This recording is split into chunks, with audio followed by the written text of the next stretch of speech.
Nirudie kumshukuru sana Mwenyezi Mungu mwingi wa rahma kwa kutujalia uhai na kutukutanisha hapa leo siku hii tukufu ya Ijumaa kwa jambo kubwa ambalo tunaenda kulifanya. Tunajua kwamba leo ni knockout ya mama, na katika mabondia watakaocheza ni pamoja mabondia wetu, na walivyonifuata wakasema mama tusaidie usafiri, tukasema basi tutajitahidi ili tuweze kuwa na mashabiki. Na mimi niwapongeze vijana wote mlokuja na kina dada. Kwa kweli Tanga watu wastaarabu, lakini pia wanapiga pamba zao vizuri. Yani simple lakini smart casual.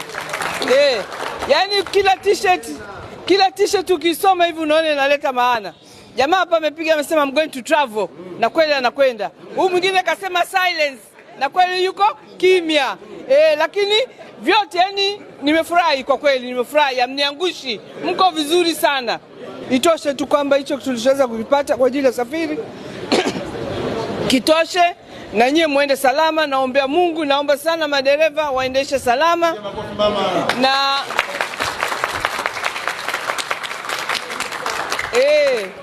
mkae mtulie, msiwe na mizuka huko ndani ya basi mkamwambia dereva achochee nini. Naomba sana mwende polepole la mweze mkarudi salama. Knockout ya mama.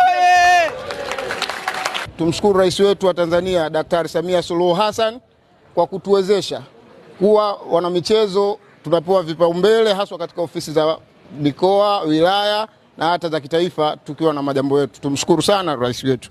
Lakini pia tuendelee kukushukuru wewe mkuu wa mkoa. Ofisi yako imekuwa wazi wakati wote kwa sisi wanamichezo, hususan mabondia.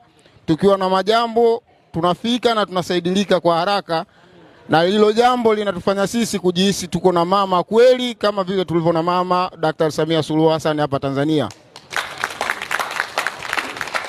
Lakini kwa niaba ya Mafia Boxing Promotion tukushukuru sana kwa usafiri uliotupatia kama mkuu wa mkoa wetu wa Tanga Hajat Batilda Salah Burhani.